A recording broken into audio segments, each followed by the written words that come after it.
It's a hilarious show, first and foremost. It's a big farce. If you're looking for something that is going to make you laugh, make you, this is the show that you want to go to. It's got everything, and this is how I like to describe this show. It's got Shakespeare. To be or not to be, that's... It's got tango. It's got a foxtrot, it's got men dressing up as women, women dressing up as men. I mean, it literally has everything thrown into this 2-hour production. And I mean, no holds barred, every stop is brought out.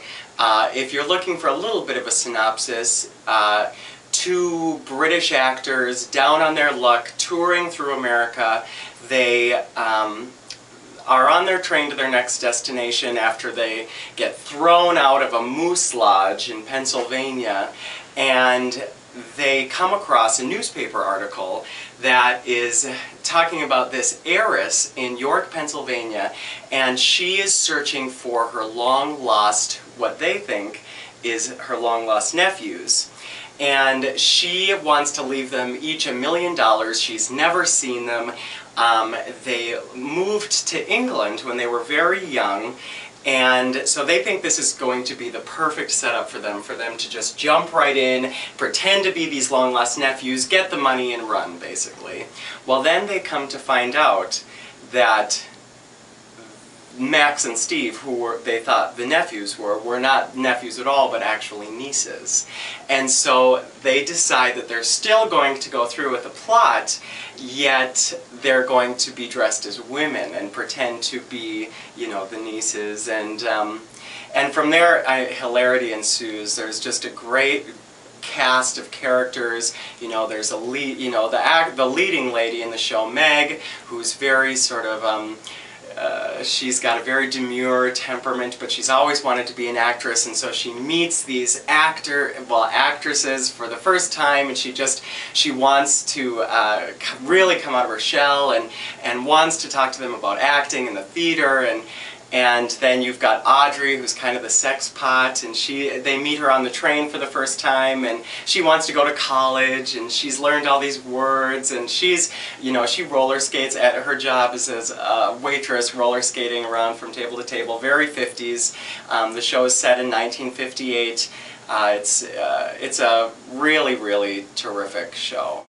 It's not only physical comedy, it's very physical. You've got a lot of movement, you've got a lot of physical gags, a lot of physical bits. We have, the set in and of itself is enormous. We have an 8-foot staircase, we've got 4 doors, 5 entrances on this little, comparatively little stage. And so it's all about traffic patterns, it's all about timing, it's extremely, and for actors in particular, what you really have to ingrain in them, and what they've done a great job doing, is just getting the technical aspect of the show, whether that be in terms of their acting, or whether that be, the physical gags, just working them over and over and over until they work. Comedy is very difficult, and we've got a long list of very, very fast costume changes. There's door slamming, there's, mistaken identities, there's...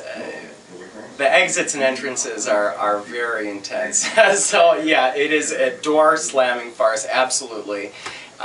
In the vein of a lot of other farces. Lend Me a Tenor, which is another Ken Ludwig, or Noises Off. If you're familiar with any of those really great, little bit more contemporary farces, this really follows that tradition with some new and different kinds of twists.